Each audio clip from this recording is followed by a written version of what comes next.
société. Alors Olivier Polvast, MKTG, tu es donc dirigeant de l'entreprise depuis un certain temps et tu es en charge de négociations, notamment de naming. Alors le naming en fait c'est quoi? C'est de donner un nom alors, à une équipe, à un stade, et ce nom du coup il va être payé forcément par une entreprise. Et je crois que c'est pas si évident. Et alors tu as des exemples où effectivement on a l'impression qu'on doit mêler l'exigence impossible d'un côté et puis le marché de l'autre. Ouais, effectivement, en un mot très rapide, MKTG, c'est une agence qui est spécialisée dans la communication et le marketing sportif, dans l'événementiel. Et on intervient en conseil auprès d'ayants droit, de fédérations, de ligues, mais aussi de marques, pour les aider à optimiser leur positionnement ou leur plateforme d'activation dans l'univers du sport.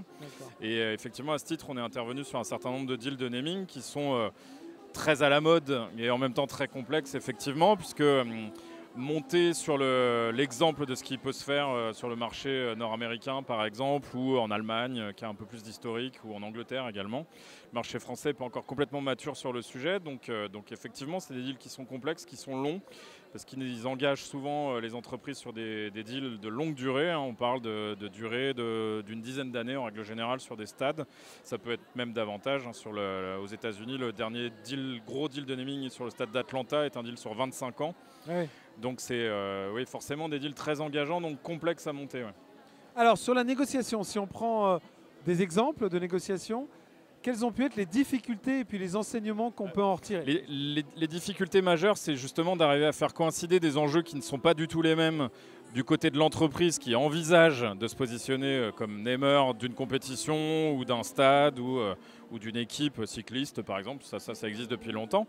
Et les enjeux de l'ayant droit, donc que ce soit là encore la fédération, la ligue ou l'organisateur d'événements.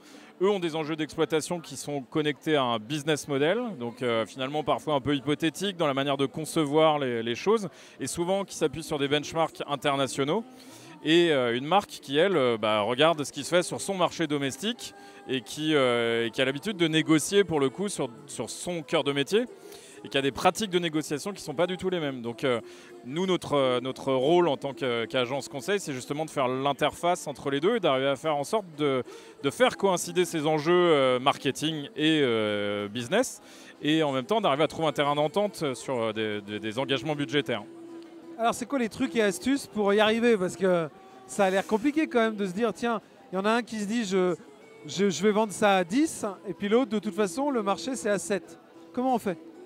On fait, alors j'allais dire, on fait comme on peut. Alors c'est un raccourci un peu rapide, mais ça passe par une connaissance forte à la fois de l'écosystème des ayants droit, donc de leurs problématiques, de la manière dont ils peuvent arriver à redécouper, reformater leurs offres marketing, éventuellement d'une offre un peu costaud, de la scinder en 2, en 3 pour arriver à optimiser ses revenus marketing. Et puis de l'autre côté, de bien comprendre aussi les enjeux de la marque avec laquelle on travaille, pour savoir ce qui l'intéresse vraiment, ce qui l'intéresse moins, là où est la priorité de négociation, comme dans n'importe quelle négociation finalement, d'arriver à prioriser les enjeux pour arriver bel et bien à déterminer sur quoi on va faire porter le cœur de la négo et arriver du coup à petit à petit à rapprocher les uns et les autres.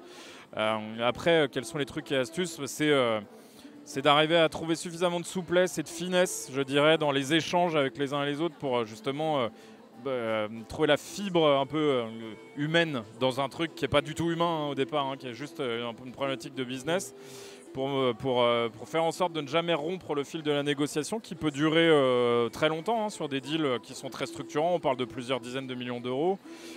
C'est des négociations qui peuvent durer plusieurs années. Donc il faut arriver à entretenir ça en tant qu'intermédiaire pour faire en sorte que personne ne quitte la table des négociations et que tout le monde finisse par y trouver son compte. Mais alors finalement, est-ce que c'est aussi une sorte de rôle de médiateur? Totalement, oui. C'est totalement ça. Puisque nous, en tant qu'agence, en fonction des modèles et en fonction des missions, on peut être soit travailler pour l'ayant droit, soit travailler plutôt pour la marque. Donc en fonction, la posture n'est pas tout à fait la même. Mais dans tous les cas de figure, oui, il y a un rôle de médiation qui est très clair. On peut, nous, en tant qu'agence, dire des choses que le client ne pourra pas dire, sous peine de rompre justement ce fil de négociation. Donc oui, il y a clairement un rôle de médiation, comment dire, de facilitateur et en même temps d'être celui qui de temps en temps peut dire les choses qui fâchent pour faire avancer la négociation à l'étape d'après, quoi. Et donc en résumé, allez, les 3 conseils que tu pourrais donner comme ça à des gens qui sont confrontés à ce genre de négociation? Je pense qu'il faut de la ténacité, incontestablement, qu'il faut avoir une approche qui soit très structurée en même temps pour bien savoir où on veut aller et essayer de dessiner le chemin critique pour y parvenir. Et puis être patient, ça veut dire aussi être capable de garder son calme en toutes circonstances et de ne pas s'affoler, d'arriver à garder le cap justement pour arriver à bon port. Eh ben, Olivier Polvast, merci beaucoup. Mais avec plaisir.